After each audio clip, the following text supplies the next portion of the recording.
Chapter 21. The Prophets. Surat Al-Anbiya. In the name of God, the most gracious, the most merciful. The time of reckoning has drawn near for mankind, yet they are heedless and turn away. Whenever any fresh admonition comes to them from their Lord, they listen to it, but do not take it seriously. Their hearts are distracted and forgetful. The wrongdoers confer together secretly, saying, "Is not this man a mortal like you? Will you succumb to magic with your eyes open?" Say, "My Lord knows every word spoken in the heavens and on the earth. He is all-hearing, all-knowing." Some say, "These are his confused dreams." Others say, "He has invented it himself." And yet others say, "He is a poet. Let him bring us a sign as previous messengers did." Before them, not one of the communities which we destroyed believed either. Will these believe? The messengers we sent before you were but men, whom we had sent revelations. Ask the people of the book if you do not know this. We did not give them bodies that needed no food, nor were they to live forever. Then we fulfilled our promise to them, and we saved them and those with them whom we pleased, and we destroyed those who exceeded all bounds. We have revealed a book to you which is admonition for you. Will you not then understand? How many communities of evildoers we have destroyed, raising up other people after them. When they felt our punishment coming upon them, they began to flee from it. They were told, "Do not try to flee, but return to the comfort and luxuries in which you exulted, and to the places where you lived, so that you may be questioned." They said, "Woe to us! We were indeed wrongdoers." And this they kept repeating until we caused them to become like a field mowed down and reduced to ashes.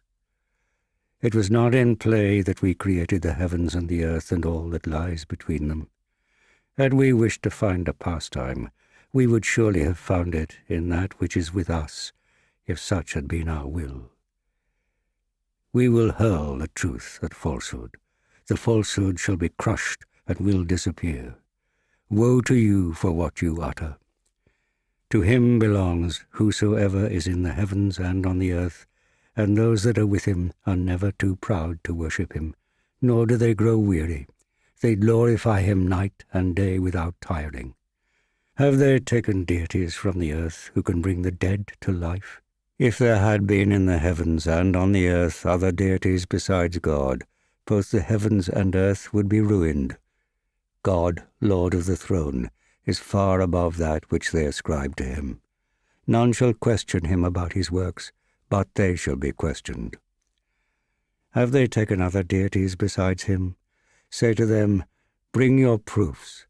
This is the reminder of those who are with me, and the reminder of those who are before me." But most of them do not know the truth, and so they turn away from it.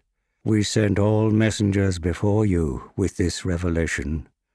There is no deity save me, so worship me alone.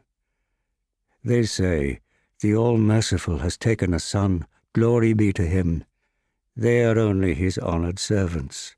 They do not try to speak ahead of him, and they act at his command. He knows what is before them and what is behind them, and they cannot intercede without his permission. Indeed, they themselves stand in awe of him. Whoever of them should say, "I am a deity besides him," shall be requited with hell. Thus do we reward the wrongdoers. Do not those who deny the truth see that the heavens and the earth were joined together, and that we then split them asunder, and that we have made every living thing out of water? Will they still not believe? We set firm mountains upon the earth, lest it should sway under them, and we placed therein passages for paths, so that they might find their way.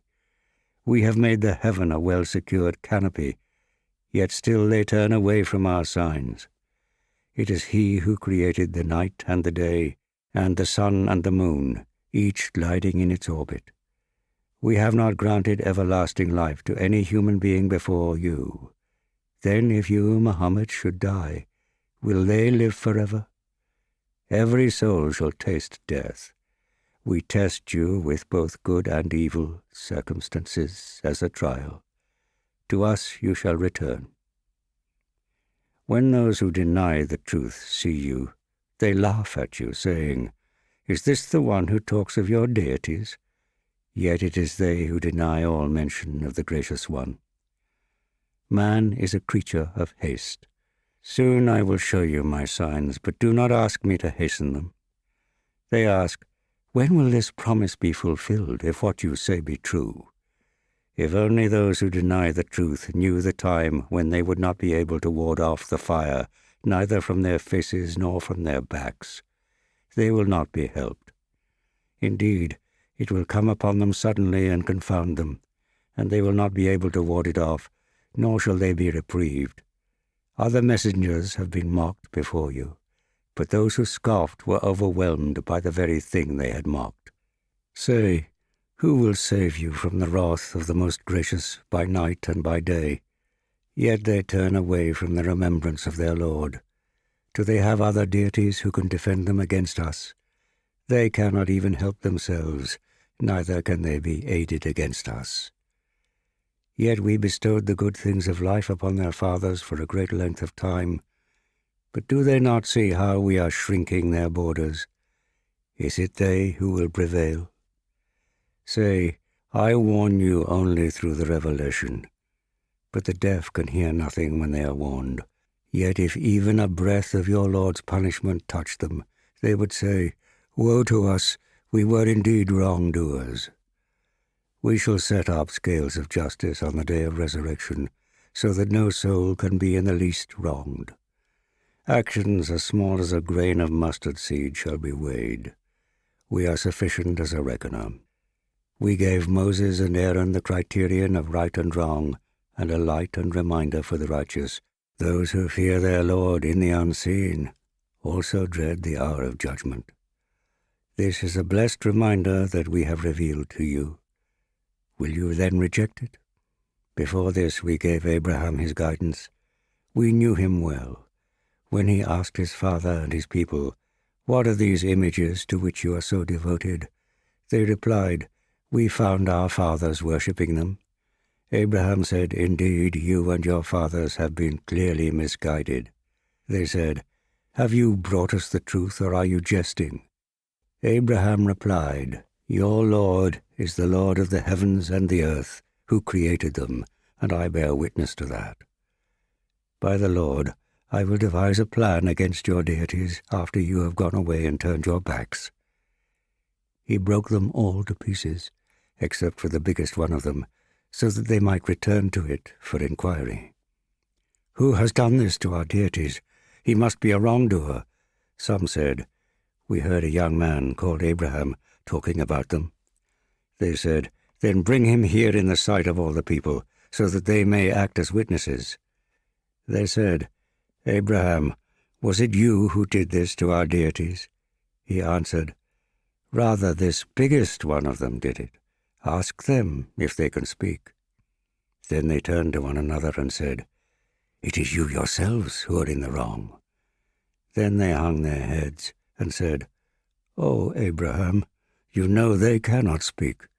Abraham said, "So, do you worship something instead of God that can neither benefit you nor harm you? Shame on you and on whatever you worship instead of God. Can you not understand?" They said, "Burn him and help your deities if you are resolved to do something." But we said, "Fire, be cool and a means of safety for Abraham." They had sought to do him harm, but we frustrated them. And we saved him and Lot, and brought them to a land which we had blessed for all people.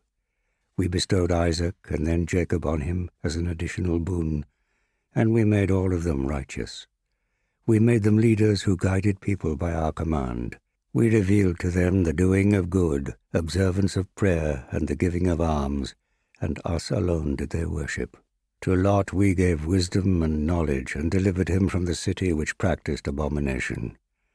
They were indeed a wicked people. We admitted him to our mercy. He was a righteous man. Before him Noah cried out to us, and we heard his prayer. We saved him and all his household from a great distress. We helped him against his people who rejected our revelations. They were surely a wicked people, so we drowned them all. Tell of David and Solomon, who both passed judgment on the field into which some people's sheep had strayed and grazed at night. We bore witness to their judgment. We gave Solomon the right understanding of the matter, and we bestowed wisdom and knowledge on both of them. We caused the mountains and the birds to celebrate our praises along with David. We had the power to do this. We taught him the art of making coats of mail for you, to protect you in battle. Will you then give thanks? We subjected to Solomon the stormy wind which blew at his behest towards the land which we had blessed. For it is we who have knowledge of all things. We also subjected to him some of the jinn who dived for him in the sea and performed other tasks. We kept a watch over them. Remember Job when he called on his Lord, saying, I have been afflicted with great distress, but you are the most merciful of the merciful. We heard his prayer and relieved his suffering. We restored to him his family, doubling their number as an act of our grace, and as a reminder for the worshippers. Remember Ishmael and Idris and Zulkifl. They were all patient and steadfast. We admitted them to our mercy. They were all righteous men. Remember the man in the whale, Jonah, when he went away in anger, thinking we had no power over him. But he cried out in the darkness, There is no deity but you. Glory be to you. I was indeed wrong. So we heard his prayer and delivered him from sorrow. Thus shall we deliver the true believers. Remember Zechariah when he called out to his Lord, Do not leave me heirless, Lord. You are the best of heirs. So we heard his prayer and bestowed John upon him and made his wife fit to bear him a child. They used to hasten to do good, and they called on us in hope and fear, and they were always humble towards us. Remember the one who guarded her chastity. So we breathed our spirit into her, and made her and her son a sign for all people. This community of yours is one community, and I am your Lord, so worship me. But they divided themselves into factions, but to us they shall all return. He who does good works while he is a believer shall not see his efforts disregarded. We record them all. It is ordained that no nation we have destroyed shall ever rise again. But when Gog and Magog are let loose and swarm down from every hillside, and they spread out, leaping across every barrier of land and sea, when the true promise of God draws near, those who denied the truth will stare in amazement, crying, Woe to us! We have been so heedless of this. Indeed, we were wrongdoers. You, and what you worship instead of God, will be fuel for hell. To it you shall all come. If those had really been deities, they would not have been led there. But there they will remain forever. They shall groan, they will not hear therein anything else. But those who have been promised a good reward by us will be kept far away from hell. They will not hear the slightest sound of it, and they shall forever abide in a state of bliss among everything their souls longed for. The great horror of the day of judgment shall not grieve them, and the angels will welcome them, saying, This is your day which you have been promised. On that day we shall roll up the heavens like a scroll of parchment. As we originated the first creation, so shall we repeat it. This is a promise binding on us. Truly we shall fulfill it. We have already written in the Psalms following the reminder, My righteous servants shall inherit the earth. Herein, surely, is a message for true worshippers. We have sent you forth as a mercy to all mankind. Say, It has been revealed to me that your God is but one God. will you then submit to him? If they turn away, say, I have warned you all alike, though I do not know whether the scourge which you are promised is near at hand or far off. God surely knows what you say openly and also knows what you conceal. Nor do I know whether it may mean a trial for you and a short reprieve. Say, My Lord, judge with truth. Our Lord is the gracious one, whose help we seek against what you utter.